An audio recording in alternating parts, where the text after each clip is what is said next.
Andy Johnson. We are looking at two theoretical perspectives related to reading instruction. The goal is that we will explore the salient differences between a skills-based and a meaning-based approach to reading instruction. These are theoretical perspectives, and a theory is a way to explain a set of facts. Different theories connect different data dots differently, and the two basic theoretical perspectives, as I said, is a code-first perspective and a meaning-first perspective. And we'll explore these. But the idea of whole language versus phonics, these were part of the reading wars of the 80s and early 90s, and it should stay back there because these terms are outdated, inaccurate, and do not adequately capture the differences between these two theoretical perspectives, and I'll show you why. Most whole language teachers believe very strongly in very explicit phonics instruction. It's not the what of phonics, it's the how and the how much. As well, most phonics first or skills-based teachers try to get students reading whole, complete, meaningful text to the greatest extent possible.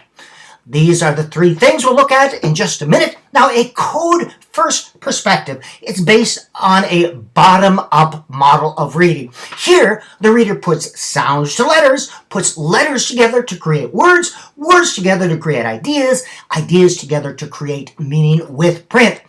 Reading goes from the bottom, page, letter, up to the brain. Bottom-up approach to reading, or a phonological model. Reading here is defined as sounding out words.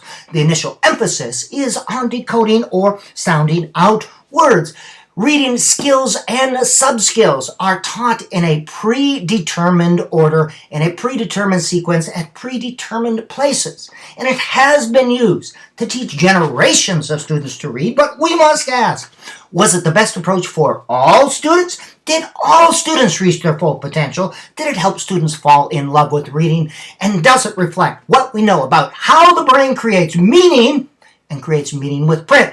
Reading is not sounding out words, it's creating meaning with print. Yes, we sound out words, but it's a means to an end, not an end in and of itself. Now, the meaning-first perspective emphasizes creating meaning with whole, complete, authentic text to the greatest extent possible. Reading is not simply sounding out words, responding to letter stimuli, but creating meaning with print. Ideas, creating ideas. Three cueing systems are developed for identifying words as we read. The semantic, meaning-based, syntax, grammar, word order, and phonological. And again, reading, creating meaning with print, involves high-level cognitive process. Reading is thinking, creating meaning. It interacts with low-level letter identification skills. What's in the head interacts with what's on the page to create meaning. Phonics and other skills are taught, but they're taught in authentic reading and writing context to the greatest extent possible. It's a more direct approach to phonics instruction, more direct instruction, because it's taught directly in the context in which they are used to the greatest extent possible. What about the top-down approach, you ask? Here, higher-level cognitive structures and processes are used almost exclusively to identify words. Now, I don't know of anybody today who advocates a purely top-down approach. There may have been one or two people or a few people in the 20s, 30s, and 40s who advocated this, but today I don't know of anyone who advocates this.